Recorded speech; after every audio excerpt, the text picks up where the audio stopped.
8 फरवरी का जो बुखार उतरा नहीं था कि अभी मजीद मुल्क में जो है वो तो अब वो टाइफाइड में बदल गया। ज़िमनी इंतखाबात भी हुए और उसमें भी जो है 8 फरवरी की जो हमने झलकियां देखी थी इंतखाबात में, ऐसा ही है। और जो 8 फरवरी के बाद मुल्क भर में ज़िमनी इंतखाबात का मार्का भी नाज़रीन मुकम्मल हो चुका है। पाकिस्तान तहरीक इंसाफ का ज़िमनी इंतखाबात में यही शिकवा था कि उनको लेवल प्लेइंग फील्ड फराहम नहीं की गई और इलेक्शन में भरपूर धांधली की गई है। महज पाकिस्तान मुस्लिम लीग नून के अलावा कोई भी जमात ज़िमनी इंतखाबात में हमारे सामने जो भी रिजल्ट है इसमें कोई खातिर ख्वाह कामयाबी हासिल नहीं कर पाई है। और अब पंजाब भर में भी पाकिस्तान तहरीक इंसाफ इंतखाबात में धांधली के हवाले से किस हिकमत अमली के साथ आगे बढ़ेगी और क्या पंजाब भर में मुतासर कुन जलसों और जो है जुलूसों का एहतमाम मुमकिन हो पाएगा या नहीं, ये भी बिल्कुल जी। इन तमाम तर मौज़ूआत पे गुफ्तगू करने के लिए हमें ज्वाइन किया है ज़ैन कुरैशी साहब ने। आपका ताल्लुक है पाकिस्तान तहरीक इंसाफ से और आप बेटे हैं शाह महमूद कुरैशी साहब के, तो उन्हें खुशामदीद कहते हैं। ज़ैन साहब अस्सलाम वालेकुम, गुड मॉर्निंग, कैसे हैं आप? अस्सलाम वालेकुम जी, गुड मॉर्निंग, अल्लाह का बड़ा करम है। अच्छा ज़ैन साहब सबसे पहले तो मैं आपके वालिद की जो है खैरियत दरियाफ्त करना चाहूँगा कि आपकी मुलाकात हुई है, कैसे हैं, उनकी सेहत ठीक है? मेरी सर वालिद साहब से मंडे को मुलाकात हुई थी। अल्हम्दुलिल्लाह सेहत भी अच्छी है, बड़े पुरजोश भी हैं और पुरअज़म भी हैं।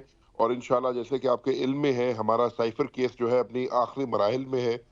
हमने डे वन से ये कहा है कि जो साइफर केस था, जिस भोंडे तरीके से कंडक्ट किया गया, जितनी बेज़ाब्तियां उसके अंदर थी, इरेगुलरिटीज उसके अंदर थी, आज जब वो डीबी के सामने लग रहा है इस्लामाबाद हाई कोर्ट में, तो उसकी कलाई खुल रही है। और इंशाल्लाह अल्लाह ने चाहा तो आप देखेंगे कि इमरान खान साहब को और शाह महमूद कुरैशी साहब को इंशाल्लाह बाइज्जत तरीके से इसमें से बरी होंगे। ठीक है। अच्छा, पॉलिटिकली मोटिवेटेड केस था ये, और ये आज पूरा पाकिस्तान देख रहा है कि इस केस के अंदर कुछ भी नहीं है। ठीक है। अच्छा ज़ैन बताइएगा, तहरीक इंसाफ के अंदर ये क्या है कि मुख्तलिफ तरह के जो बयानात है वो हमारे सामने आते हैं, बयानात में कुछ तजाद सामने आता है। लतीफ़ खोजा साहब कह रहे हैं कि अप्रैल में ही इमरान खान साहब रिहा हो जाएंगे, जबकि दूसरे एंड पे अगर देखा जाए अलीमा खान जो है उन्होंने कल ही ये कहा है कि हमारे कोई मुज़ाकरात नहीं हो रहे हैं या फिर सितंबर अक्टूबर तक जो है कोई भी ऐसी बात सामने नहीं आ सकती। सो क्या ये क्यों तजाद हमारे सामने आ रहा है तहरीक इंसाफ से? देखिए जी, कोई डेट देना तो इसके ऊपर आई थिंक हमारे लिए नहीं मुनासिब होगा। कोई मतलब जिसको कहते हैं ना जादू का वो तो नहीं है, क्रिस्टल बॉल तो किसी के पास नहीं है। बट जहां तक डील की बात है, ना हम कल डील करना चाहते थे, ना हम आज डील कर रहे हैं। हम तो लीगल प्रोसेस के थ्रू चल रहे हैं। हमने जो है अपनी अपनी बेगुनाही पेश करने के लिए हम हर जगह हाजिर हुए हैं। वो 9 मई के केसेस हो, वो इद्दत का केस हो, वो अलकादर का केस हो, वो साइफर केस का केस हो, हम जो है अवाम के नुमाइंदे हैं और हमने लीगल प्रोसेस को जो है जी, इस्तेमाल किया है और हम वहीं से ही रिलीफ चाहते हैं। ठीक है। जहां तक साइफर केस का मसला है, तो साइफर केस में आपके इल्म में है कि डिफेंस ने अपनी आर्गुमेंट्स कंप्लीट कर ली हैं और प्रोसिक्यूशन को आज 3 पेशियां मिल चुकी हैं और प्रोसिक्यूशन की कहानी आगे चल नहीं रही है। प्रोसिक्यूशन क्या कर रही है? प्रोसिक्यूशन उसके अंदर जो है लेतो लाल से काम ले रही है, दैट ड्रैगिंग देयर फीट। वो कोशिश कर रहे हैं कि इसको लंबा कर सकें। लेकिन मजेदार बात क्या है कि उनके लंबा करने की कोशिश में वो और केस में उलझते जा रहे हैं। और अगर आप जज साहिबान की ऑब्जर्वेशंस को नोट करें, तो पिछली पेशी में, कल पेशी ना हो सकी लेकिन परसों जो पेशी हुई थी, तो उसमें जज साहिबान ने बड़े सख्त ऑब्जर्वेशंस दिए कि आपने साइफर केस के अंदर मैक्सिमम पेनल्टी जो कि डेथ पेनल्टी है, वो एक साबिक वजीर आजम और एक साबिक वजीर खारजा के लिए मांगा है। और पूरा साइफर केस जो है एक साइफर पे मबनी है, लेकिन वो साइफर ना जज साहबान ने देखा है, ना प्रोसिक्यूशन ने देखा है, ना डिफेंस ने देखा है। तो और वही साइफर और उज़ैन, ये तो सारे मामलात हैं ही, लेकिन यहाँ पे पूछना चाह रही हूँ, आपने कहा ना हम कल डील के लिए तैयार थे ना आज डील के लिए तैयार हैं, तो प्लीज कंफर्म कीजिएगा कि ये डील आप किसके लिए बात करें। क्या आप पाकिस्तान मुस्लिम लीग नून या पीपल्स पार्टी के साथ डील नहीं करेंगे, या अगर इस्टेब्लिशमेंट ऑफर करती है तो उससे भी कोई डील नहीं की जा सकती? देखिए, अगर तो पाकिस्तान मुस्लिम लीग नून, पाकिस्तान पीपल्स पार्टी के साथ आप बात करें with in the ambit of the constitution, with in the ambit of parliament, कि जी हम उनके साथ बैठ के मुल्क की बेहतरी के लिए काम करें, तो हमने पहले दिन से ये कहा है कि हमें पाकिस्तान के अवाम ने मैंडेट दी है। ये और बात है कि हमारे मैंडेट पे आपने डाका डाला है। लेकिन उस मैंडेट के तहत आपने हमें ऑपोजिशन में बिठाया है कौमी असेंबली में, तो हम उस कौमी असेंबली में अपने ऑपोजिशन का रोल अदा करने के लिए तैयार हैं, पाकिस्तान की बेहतरी के लिए, वो हम करेंगे। लेकिन अगर आप कह रहे हैं कि कोई एक्स्ट्रा कॉन्स्टिट्यूशनल डील हो या कोई किसी से कोई फेवर लेके हम अपना जाती फायदा करें, तो हमें ना ऐसी कोई फेवर चाहिए, ना हम ऐसी फेवर के तलबगार हैं। और फॉर एग्जांपल जिस चाहे तरीके वो- से ये निम्रा हाँ, ने चाहे वो बात की है, establishment हो अगर या कोई कोई political party डील हो भी फॉर एग्जांपल जो कि आप लोगों के टर्म्स पे भी हो या कोई इक्वल टर्म्स पे हो, तो क्या पाकिस्तान तहरीक इंसाफ नए इलेक्शंस की डिमांड करेगी फ्यूचर में या इन्हीं इलेक्शंस में जो है वो राजी हो जाएगी? देखिए, राजी होना मतलब बड़ी एक लूज टर्म है। जो इलेक्शन 8 फरवरी को हुआ है, आपने देखा कि पाकिस्तान तहरीक इंसाफ के कारकुनान ने आग का दरिया अबूर करके हमें 8 फरवरी को वोट दिया। हमारे दिए हुए मैंडेट के ऊपर डाका डाला 8 फरवरी को। दूसरा डाका आपने हमारे दिए हुए मैंडेट पे डाला जब रिजर्व सीट्स का फैसला हुआ और आपने फैसला किया कि आपने तहरीक इंसाफ को उसके हिस्से की रिजर्व सीट्स नहीं देनी।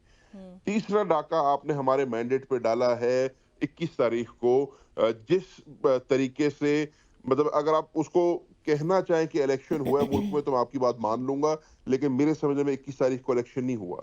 जिस तरीके से प्री पोल रिगिंग की गई, जिस तरीके से बैलेट स्टफिंग की गई, जिस तरीके से आरओ के दफ्तरों को बंद किया गया, जिस तरीके से फॉर्म 45 जबरदस्ती लिए गए और जो रिजल्ट्स आपके सामने आए, अगर मैं आपको एक छोटी सी मिसाल दे दूं तो चट्टा साहब का हल्का है। चट्टा साहब ने कौमी सूबाई असेंबली दोनों लड़े 8 फरवरी को।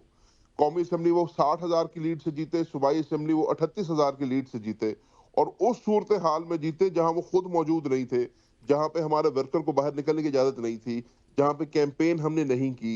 वहीं पर महीने के बाद उनका भाई इलेक्शन लड़ता है और जो 38,000 से वो खुद इलेक्शन जीते हुए उनका भाई 15,000 से हार जाता है। मंतक नहीं बनता। गुजरात की अगर मैं आपको बात करूं तो चौधरी परवेज इलाही को 18,000 वोट पड़ता है और मूसा इलाही साहब को 63,000 वोट पड़ रहा है। लाहौर की अगर मैं बात करूं तो मियां शहबाज शरीफ साहब ने सीट छोड़ी हुई है। जिमनी इलेक्शन में मियां शहबाज शरीफ जो कि वजीर आजम है पाकिस्तान का भी, उसका कारकुन जो है उससे भी ज्यादा वोट ले जाता है। तो दिस डिफाइज लॉजिक। ये कोई इलेक्शन वो नहीं था, ऐसा ये ही सिलेक्शन है। और उन्होंने वो उनसे ऐसा ज्यादा ही है। मेहनत की होगी ना, ज्यादा मोहब्बत करते होंगे लोग ऑन ग्राउंड बस उनसे। सर फिर वही मेहनत कर रहे हैं, हम फिर मक्खियां मार रहे हैं। अच्छा जैन, मेहरबानो कुरैशी साहिबा के केस का क्या बना? अपील में गई हैं वो भी? मेहरबानो कुरैशी साहिबा का केस आज लगा हुआ है ट्रिब्यूनल में ठीक। और हम उसमें बड़े पुरअज़म हैं और हमने सारा अपना रिकॉर्ड पेश कर दिया है। सारे फॉर्म 45 हमारे पास मौजूद है। मेहरबानो के केस में भी जी बड़ी सिंपल सी बात है, अगर तो आप लोग लॉजिक को फॉलो करते हैं तो आपको बता देता हूँ। मेहरबानो के केस में जाहिर है एक कौमी असेंबली की सीट है, उसके नीचे 2 सूबाई असेंबली की सीटें हैं। मेहरबानो साहिबा को तकरीबन 5,000 की लीड से इलेक्शन हरवाया गया है। मेहरबानो के नीचे जो 2 सूबाई असेंबली सीटें हैं उनमें टोटल रिजेक्टेड वोट्स दोनों का मिला के 4,200 है और रिजेक्टेड मेहरबानो के केस में 16,500 वोट रिजेक्ट हुआ है और 5,000 का डिफरेंस है। तो बाकी कैलकुलेशन आप खुद बेहतर समझते हैं, कर सकते हैं कि वहां पर क्या हुआ है। अच्छा, बुशरा बीबी साहिबा की सेहत जो है वो भी एक बहुत बड़ा कंसर्न है। अताउल्लाह तारड़ साहब ये कह रहे हैं कि वो पैरानॉइड हैं, तो क्या तहरीक इंसाफ ने ये नहीं कहा कि अगर वो पैरानॉइड भी हैं तो पैरानॉ को ही ट्रीट कर दें, क्योंकि वो भी एक साइकोलॉजिकल कंडीशन है, तो उनकी तसल्ली करवा दी जाए कि उनके खाने में हार्पिक था या नहीं था? मैं निम्रा आप की बात को आगे बढ़ाता हूँ। 1 मिनट के लिए मान लेते हैं अता तारड़ साहब जो बात करें वो ठीक कर रहे हैं। वो पैरानॉइड है। अगर वो पैरानॉइड है तो पाकिस्तान की शहरी फिर भी है। अगर वो बिल्कुल। पैरानॉइड है तो वो हुकूमत की तहलील में फिर भी है। अगर वो पैरानॉइड है तो क्या हुकूमत का फर्ज नहीं बनता कि जो बंदों की कस्टडी में है उनकी रिस्पॉन्सिबिलिटी है? सिंपल सा इसका हल है। वो कह रही हैं मेरी तबीयत खराब है, उन्होंने चेस्ट पेन का खदशा जाहिर किया। अगर वो पैरानॉइड थी तो आपने एम्बुलेंस भेजी, अगर वो पैरानॉइड थी तो आपने डॉक्टर भेजे। अब उनका क्लेम क्या है? वो कहती हैं कि मुझे पॉइजन दिया गया है, मेरी जान को खतरा है और उनको और उनकी जमात के जो लाखों वोटर और सपोर्टर्स हैं उनको सेटिस्फाई करने के लिए अगर आप उनका एक प्राइवेट अस्पताल में चेकअप करवा दें, अगर आप उनके रिजल्ट शाया कर दें तो इसमें कौन सी क़यामत आ जाएगी? अच्छा वो तो वैसे सिंपल सी अच्छा, तारड़ साहब तो ये भी कह रहे हैं ना कि शिफा इंटरनेशनल जो है वो पाकिस्तान का द मोस्ट क्रेडिबल हॉस्पिटल है और तहरीक इंसाफ को इस पे डाउट नहीं होना चाहिए। सिर्फ शौकत खानम से ही जाकर दोबारा उनके बाकी टेस्ट क्यों कराने, उन्होंने ब्लड और यूरिन सैंपल क्यों नहीं दिए? निम्रा, इशू ये नहीं है कि वो पाकिस्तान का मोस्ट क्रेडिबल हॉस्पिटल है। इशू ये है कि तारड़ साहब, उनकी हुकूमत की अपनी कोई क्रेडिबिलिटी नहीं है।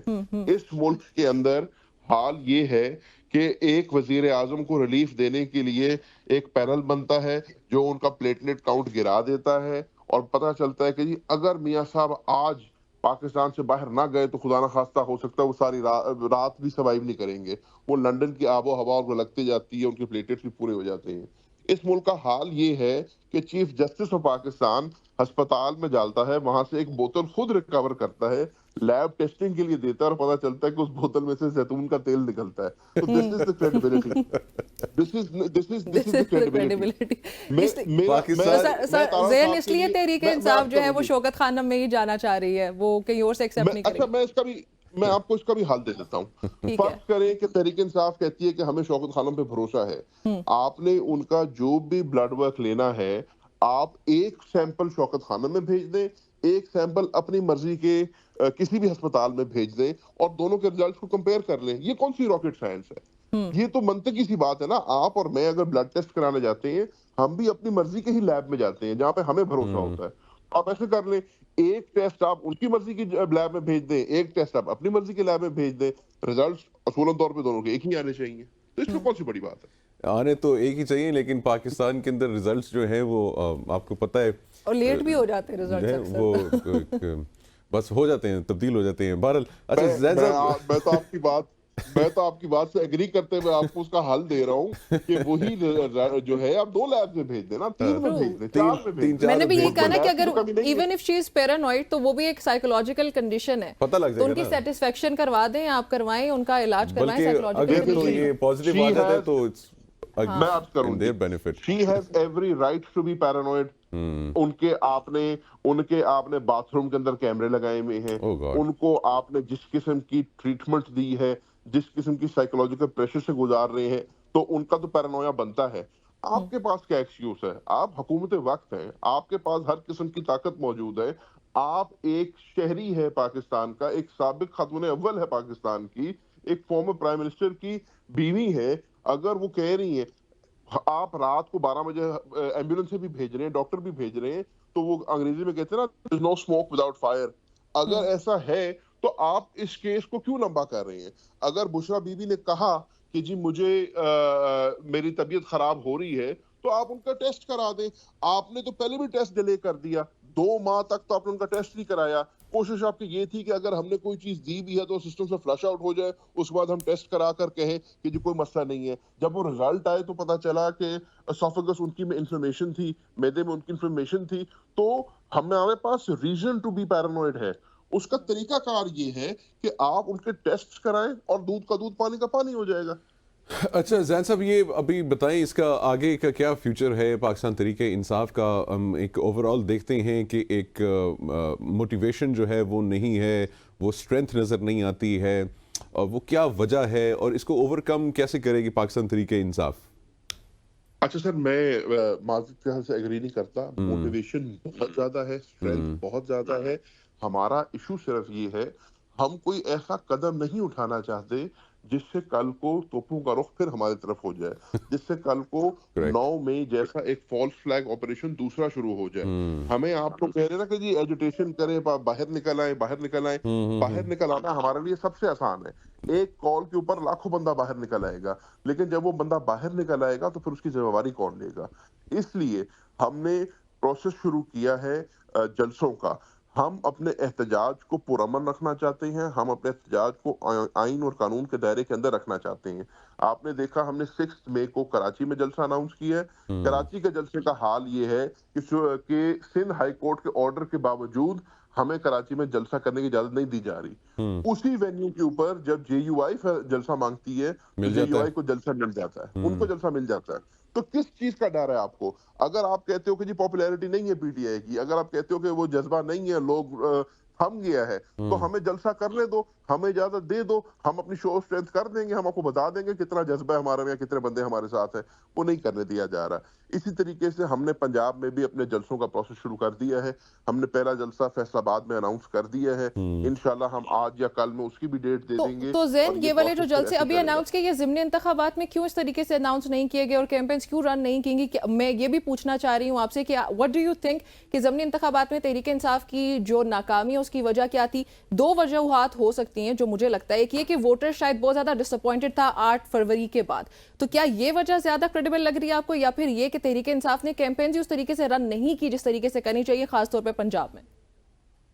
निम्रा, मेरा पॉइंट ये है कि हमारी नाकामी नहीं है ज़िमनी इंतखाबात में। हमने ज़िमनी इंतखाबात में भी इफेक्टिव कैंपेन्स रन की हैं, हमारे कारकुनान बाहर निकले हैं, हमें वोट पड़ा है, हमारे साथ प्री पोल रिगिंग भी हुई है, हमारे साथ पोलिंग डे पे रिगिंग भी हुई है, हमारे साथ पोस्ट पोल रिगिंग भी हुई है।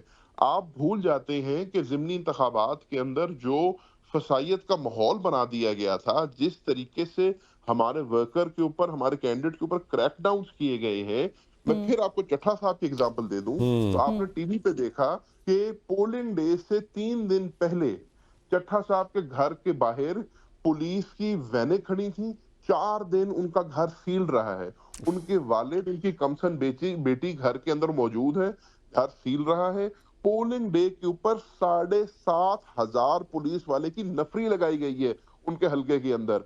उस माहौल के अंदर कौन सी कैंपेन होती है और कौन सा मतलब है कैंडिडेट जलसे कर सकता है? हमें जलसे करने की इजाजत नहीं दी गई। सो इट्स नॉट लाइक कि हमने नहीं जलसे किए, हमें इजाजत नहीं दी गई। हमारे अगर एमएनएस कैंपेन करने गए हैं, हमारे एमएनएस को रोका गया है। हमारी पार्टी के जो चेयरमैन साहब हैं गौहर साहब और सेक्रेटरी जनरल उमर अयूब साहब, अगर वो कैंपेन करने गुजरात गए हैं, उनको फिजिकली रोका गया है।